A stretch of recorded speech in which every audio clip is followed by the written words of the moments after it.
माननीय अध्यक्ष महोदय, आज मैं सदन को एक कहानी सुनाना चाहता हूं। कहानी का शीर्षक है चौथी पास राजा।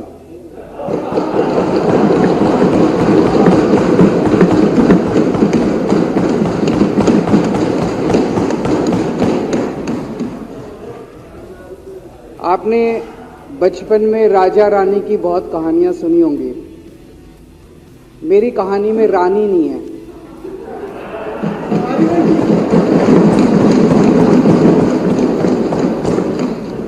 बस राजा है। ये कैसे राजा की कहानी है अध्यक्ष महोदय,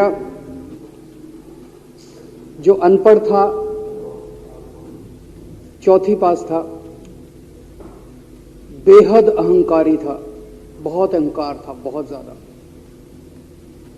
और पैसे की इतनी हवस थी, इतना भ्रष्टाचारी था, इतना भ्रष्टाचारी राजा था। ये एक महान देश की कहानी है।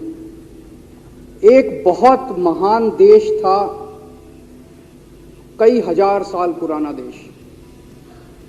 उस देश में एक गांव में एक बहुत गरीब परिवार में एक बच्चे का जन्म हुआ। जब बच्चे का जन्म हुआ तो ज्योतिषी ने कहा, गांव में ज्योतिषी होते हैं, आते हैं, वो पत्री बनाते हैं। ज्योतिषी ने कहा, माई तेरा लड़का बड़ा होके बहुत बड़ा सम्राट बनेगा। माई को यकीन नहीं हुआ, मेरा इतने गरीब हूं मैं, कहां से मेरा बेटा सम्राट बनेगा।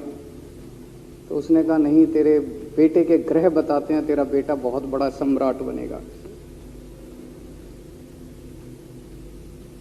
बेटा धीरे धीरे बड़ा होने लगा। स्कूल, गांव का ही स्कूल था, स्कूल जाता था, उसका पढ़ने वढ़ने में मन नहीं लगता था। तो चौथी के बाद उसने किसी तरह से चौथी करी, चौथी के बाद उसने स्कूल छोड़ दिया। गांव के पास एक रेलवे स्टेशन था।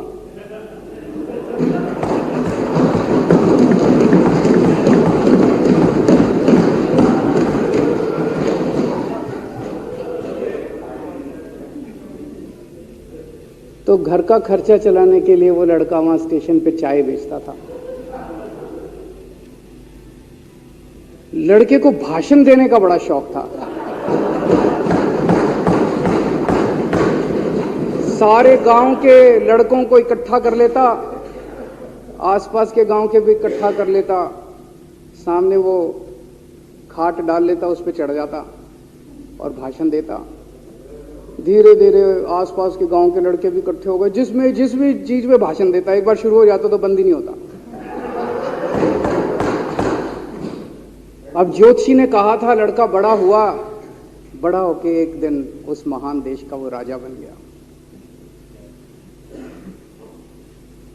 पूरे देश में उसका नाम हो गया चौथी पास राजा। लोग उसको चौथी पास राजा कहते थे। अब उसे आता जाता कुछ था नहीं, पढ़ा लिखा था नहीं। अफसर आते, कुछ अंग्रेजी में चपर चपर करते, उसको समझ नहीं आता। अफसर जो मर्जी उससे साइन करा के ले जाते, जो मर्जी उससे साइन करा के ले जाते। अब वो कुछ पूछे अफसरों से तो उसे भी शर्म आती थी कि मैं पूछूंगा तो उनको लगेगा अनपढ़ आदमी है, पता चल जाएगा। तो उसके भी दिल में ये रहता था, यार मैं पूछूं ना पूछूं। पता नहीं किस किस चीज पे उसने चौथी पास राजा ने साइन कर दिए।